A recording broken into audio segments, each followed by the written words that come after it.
द्वारका एक ऐसा नगरी जिसके बारे में आज भी रिसर्च होता है। क्या सच में द्वारिका एग्जिस्ट करता था या फिर ये एक सिर्फ मीथ है? अगर ये मीथ है तो क्या महाभारत युद्ध भी मीथ था और श्री कृष्ण की एग्जिस्टेंस पर भी डायरेक्ट सवाल उठता है। आइए इस चैप्टर को आज पूरी तरह से अनफोल्ड करते हैं। क्या है इस लॉस्ट सिटी का रहस्य और इतिहास। हमें इस शहर के बारे में जानना है तो हमें इतिहास के पन्ने को पलटना पड़ेंगे। लगभग 5000 ईयर बीसी पहले धर्म की स्थापना के लिए भगवान विष्णु ने अपनी 11वीं अवतार ली थी। हम जिन्हें श्री कृष्ण के नाम से जानते हैं। श्री कृष्ण जिन्हें प्रेम और सौंदर्य का अवतार माना जाता था, समय आने पर उन्होंने महाभारत जैसे विशाल युद्ध का रचना कर दिया। एक ऐसा युद्ध जिसमें अधर्म का नाश हुआ, कौरव अपने कर्मों का फल पाए। लेकिन हमारी कहानी यहाँ से ही शुरू होती है। महाभारत युद्ध के खत्म होने के बाद जब माता गांधारी अपनी पुत्रों की मृत्यु शरीर को देखा तो विचलित होकर श्री कृष्ण को इस सब के लिए दोषी ठहराया। उनका मानना था कि अगर श्री कृष्ण चाहते तो इस युद्ध को रोक सकते थे। तो उन्होंने क्रोध में श्री कृष्ण को श्राप दे दिया कि जैसे मेरे वंश नाश हुए हैं, तुम्हारे वंश भी अपने आप से लड़कर मरेंगे और सब कुछ पानी में डूब जाएगा।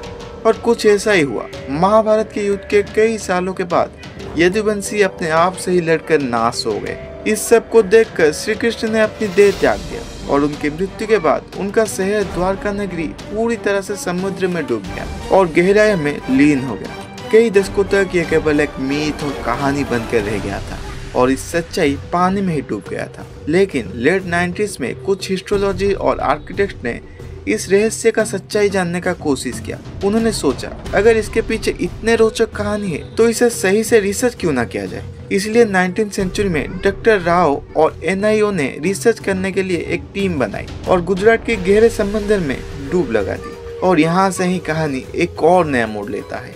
जब रिसर्च किया गया, पानी के अंदर महल आकृति का संरचनाएं पाई गई। सिर्फ इतना ही नहीं, मिट्टी की ईंट, बहुत सारे तांबा के मुद्रे, मिट्टी के पात्र और बर्तने, मूर्ति के टुकड़े और अवशेष मिले।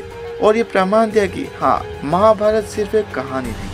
पर इसके लिए इतना प्रमाण काफी नहीं था। लेकिन शॉकिंग बात, जब इसका कार्बन डेटिंग की गई तो ये सारे 3000 साल पुराने हैं। पता लगा 3000 साल पुराने, यानी महाभारत या फिर द्वापर का समय। और यहाँ से पूरी तरह से कंफर्मेशन मिल गई कि ये सारे चीज केवल कहानी नहीं बल्कि भारत की अस्तित्व है। पर हर बड़े कहानी में विवाद तो होता है, वैसे ही द्वारिका को लेकर भी आज तक विवाद होता है। आलोचक ने वो सारे तथ्य को नकारा और अलग अलग कारण दर्शा। ये सब प्राकृतिक नेचुरल डिजास्टर के वजह से भी हो सकता है या फिर पुराने सभ्यता या फिर बस्तियों का अवशेष भी हो सकता है। और ये सारे रीजन प्रैक्टिकल भी लगते हैं। मुंह है तो बातें होते ही रहेंगे, आलोचक आलोचना करेंगे।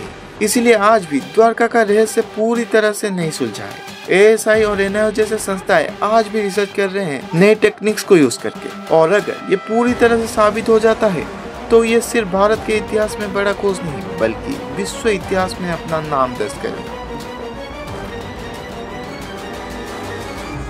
द्वारका सिर्फ एक खोया हुआ शहर नहीं बल्कि ये एक उम्मीद है, एक चुनौती है और एक जिज्ञासा है जो कि हमें हमारा इतिहास पर झांकने के लिए मजबूर करता है। द्वारका एक ऐसा डेस्टिनेशन है जहां मीथ, साइंस और हिस्ट्री एक साथ मिलते हैं। आप इसे पौराणिक कथा माने या फिर हिस्टोरिकली फैक्ट, एक बात तो तय है, ये द्वारका नगरी हमें हमेशा सोचने के लिए मजबूर करेगा। तो दोस्तों, वीडियो को अंत तक देखने के लिए धन्यवाद। मिलते हैं एक और नई वीडियो में एक और नई रहस्य के साथ। तब तक के लिए वीडियो अच्छा लगा है तो वीडियो को लाइक करो, चैनल को सब्सक्राइब करो और अपने दोस्तों को इस रहस्य से बारे में बताओ। मिलते हैं एक और नई वीडियो में, तब तक के लिए धन्यवाद। Stay tuned.